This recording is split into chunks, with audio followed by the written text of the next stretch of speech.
Well, this is the bike we're going to be having a ride on this morning. It's a 1975 850 Commando with electric start. We'll get off for a little ride and I'll try and tell you a little bit about it. I mean, I'm no expert on Commandos, but it is what it is, so we'll see how we get on.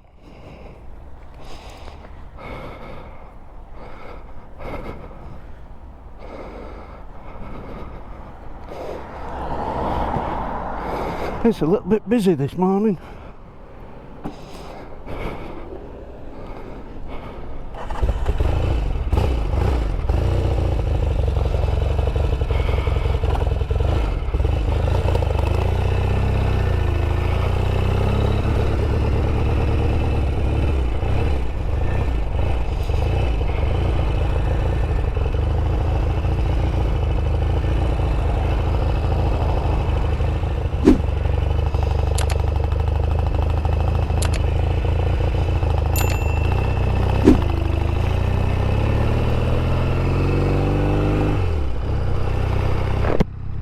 Right, we're away and we'll see what we can do.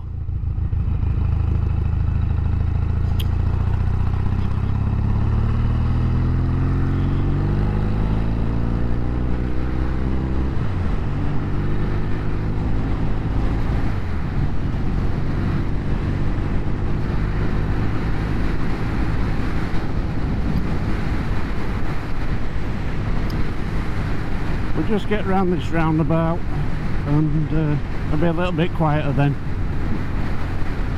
I'll decide what I'm going to say without concentrating too much.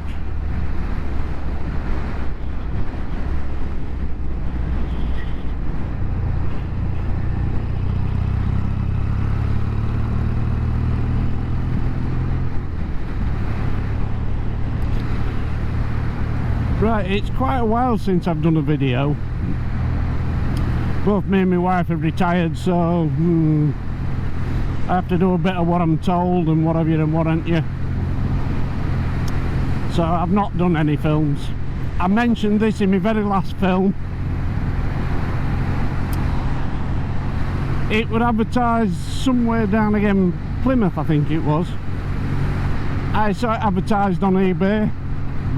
I didn't even go look at it, I just sent a courier for it and had it picked up.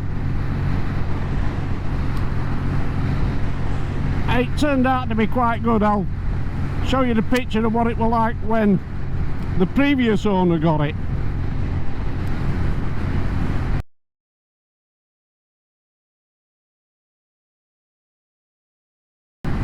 When I bought this bike, it had this seat on, which is not an original Norton seat.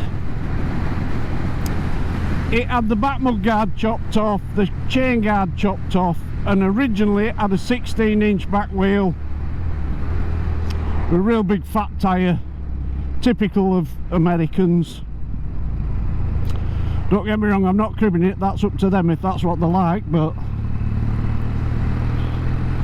anyway, lad who got it, he bought it from importers or whatever, had actually put a standard back wheel on its from Central Wheel Company or whatever they call them.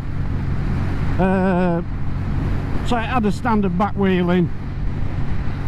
I bought it with every intentions of doing it up, but it didn't exactly pan out like that. It had 4,500 miles off clock or thereabouts. I mean, I took that with a pinch of salt. Anyway, I got it home, stripped it all down, and when I cleaned it, I just got some WD-40, cleaned the frame, all the parts like that. To be quite honest, it was in really good condition. So anyway, I didn't paint it, I didn't paint the frame, I didn't spray it. The heads, the yokes, the upper and lower yoke, they were terribly rusty, so I've repainted them so they're nice and silver now. I painted the tank and the side panels. I replaced the rear mudguard and fender, rear mudguard and chain guard, because obviously they've been chopped about for the 16-inch back wheel. I replaced the brake lines, freed the calipers off. I've got to admit that was a bit of fun, but anyway, I managed to get them freed off. Made new pistons for them, new stainless pistons, new seals. Rebuilt the master cylinders, put it back together, and basically it just started up with a weight, run and everything. It was a little bit smoky on the right hand cylinder. Anyway, after I'd done about 100 miles with that, I decided that it wasn't going to settle down. When I say 100, it was maybe 2, I'm not sure. And I ended up taking the top end off the engine.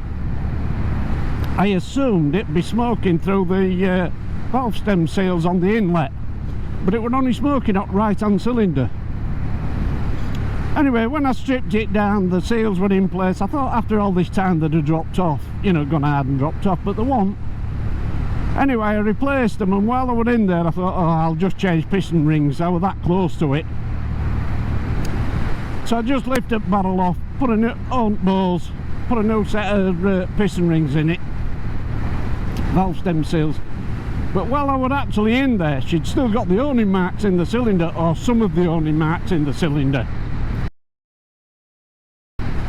So I've got a sneaky feeling the mileage of 4,500 might not have been a million miles off the mark. But how true it is, nobody can ever tell. Anyway, put it back together, fine, stopped smoking.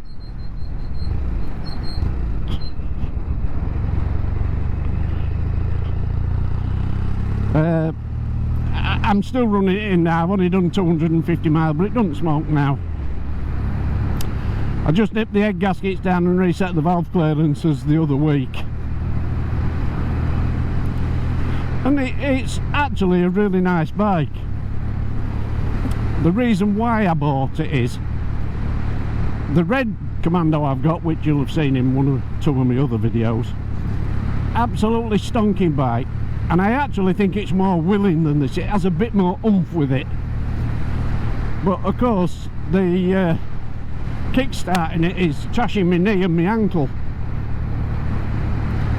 I mean, it's alright if I use it now and again, but if I use it on a regular basis, I really end up with a bad knee and a bad ankle.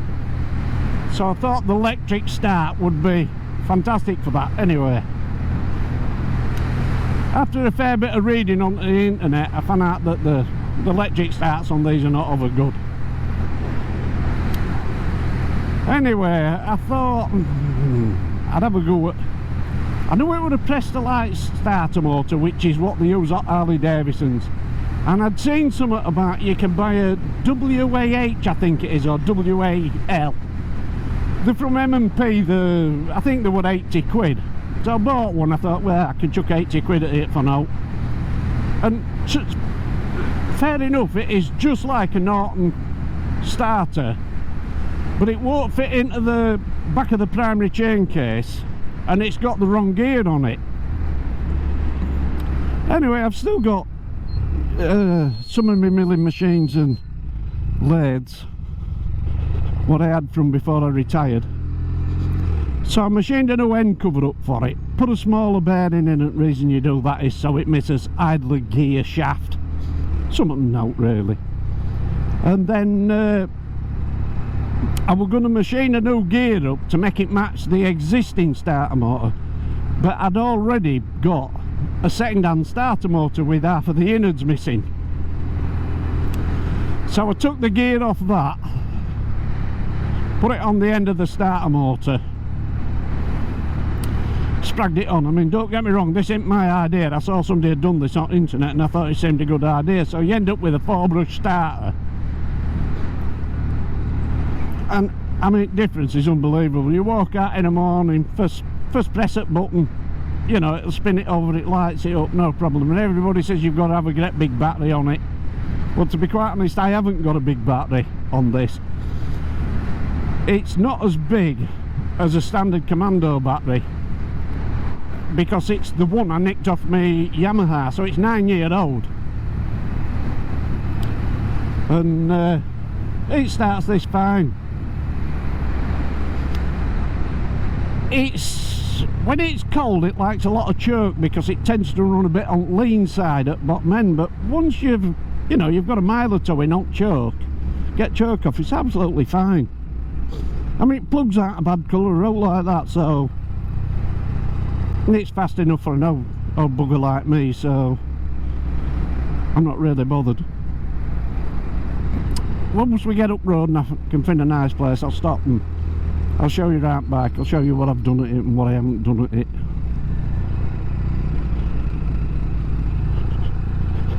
The bit I like so much about them is the electric start. And in modern traffic, they've got all the, well, it's got indicators on, it's got electric start, it's got neutral light switch, it's got all the mod cons of a relatively modern bike. And it's fast enough to keep up with modern day traffic easy enough. You know, so it makes quite a good little, I like it, I use it all the time. It's, out of all my bikes, it's what I would say is my go-to hack. It's the one I use the most. Now, my other one, I used to run that on E10.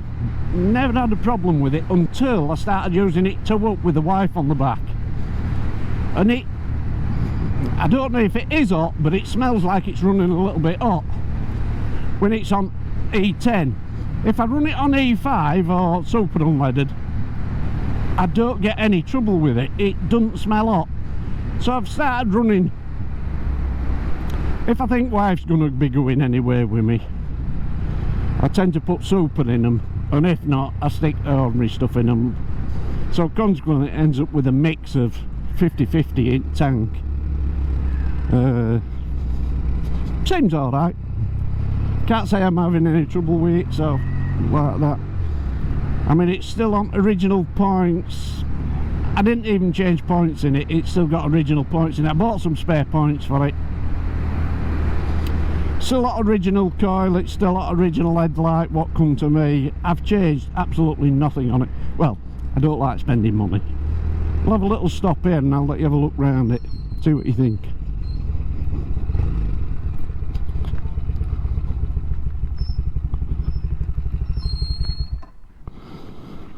When I said about that neutral light switch, I still struggle to find neutral with this.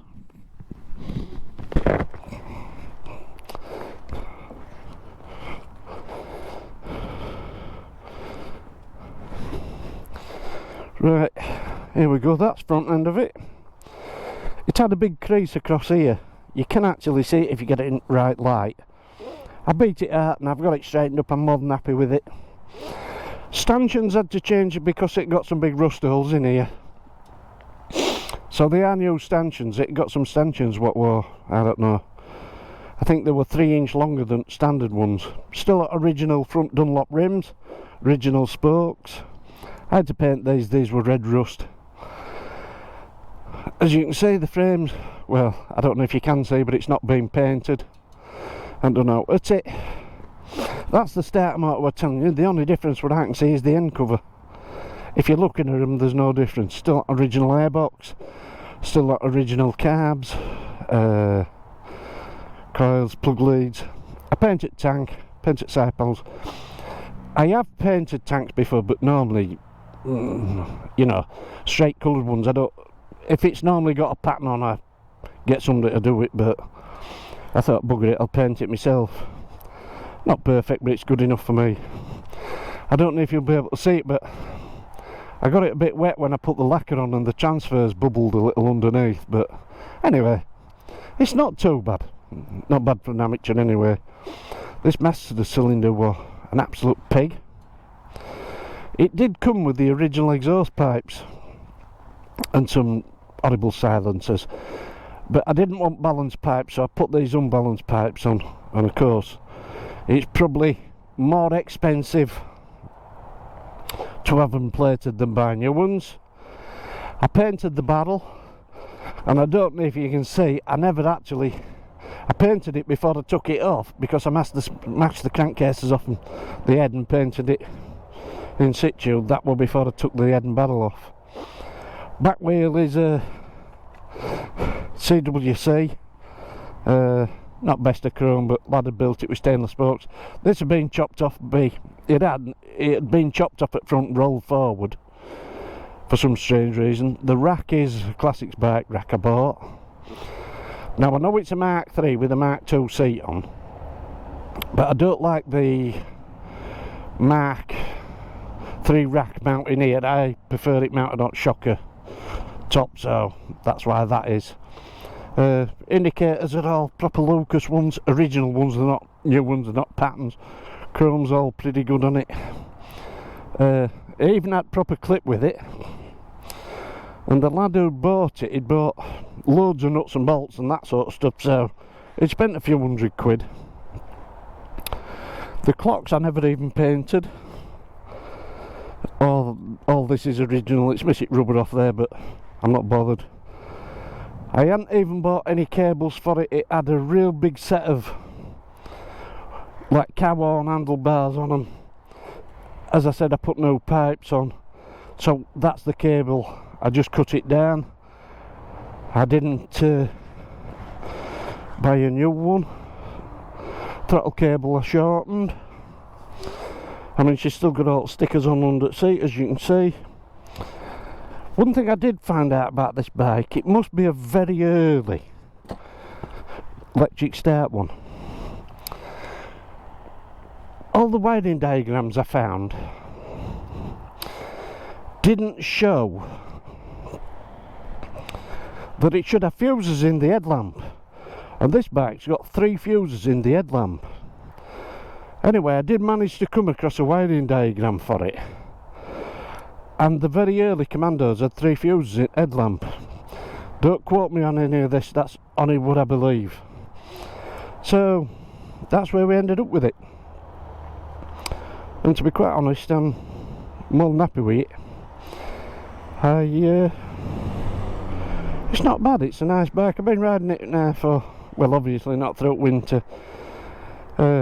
These were original chrome and everything, they're not reproductions. As you can see, there's a small crack in it here, which were them when I got it, but I like to use things what, you know. So basically I ended up with I think I paid very good money for it, which I don't really want to say on net. I've since bought a Mark 3 seat for it, because everybody keeps telling me that looks horrible, but it's really comfortable. I just haven't put it on because I prefer that racked at Mark 3, you know, what rack you'd have if it wasn't Mark 3. And the reason I have bag on is because I use it all the time. I don't know, there's a lot else I can tell you about it. I mean, it goes nice, it is nice. Anyway, we'll get on my way. I'm just off down to Squires for a cup of tea with a couple of mates. Oh, another quite interesting thing. It come with this steering damper. I got some stuff in boxes, you know, because lad had taken little bits off it and he got some spares with it, and got the original number plates out of Minnesota and all that sort of stuff. Steering damper were in the box, and I thought, yeah, I can remember these when I was young. I had one on I believe it was a 750 Honda. Anyway, when I started looking round, I think it was on Andover Norton's website, they actually showed these steering dampers, and they actually did them as an optional extra. Anyway, that's an original one. I did repaint that, and I didn't fit it to start with, I fitted it afterwards. And I'll tell you what else I did. Well, they got all the back end right out of it and whatever you want, you. I put isolastic bushes in it, but I'm quite happy with. I think I did alright. Right, we'll move on down to Squires, and as you can see, says my poor old knees.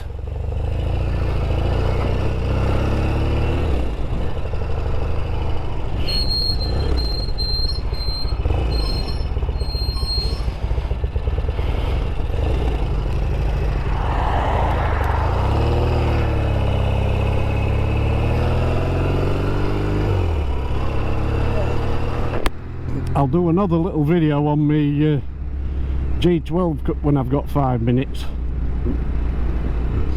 Unfortunately, I made a bit of a boo-boo at the back end of last year. I jumped over it and shot over to my mum's and forgot to turn the oil on. So during the winter I've had to have that in bits, re-crank, crank and everything. But I'll tell you that in another video. It's almost cup of tea time. I can highly recommend this retired life. It's great not having to get up and go to work. Only trouble is now my missus is at home, I've even got even less time. We did manage to get down Portugal. We went down Portugal on Yam. Went around Portugal and a bit of Spain. We did about 4,500 miles. I don't know, I can't say as I really enjoyed it. It was alright, but we ended up at, there'd been a storm out in Atlantic or something, I don't know, and it ended up over Portugal when we were there, so it did a fair amount of raining. Anyway, we're here now, so we'll see you on the next ride.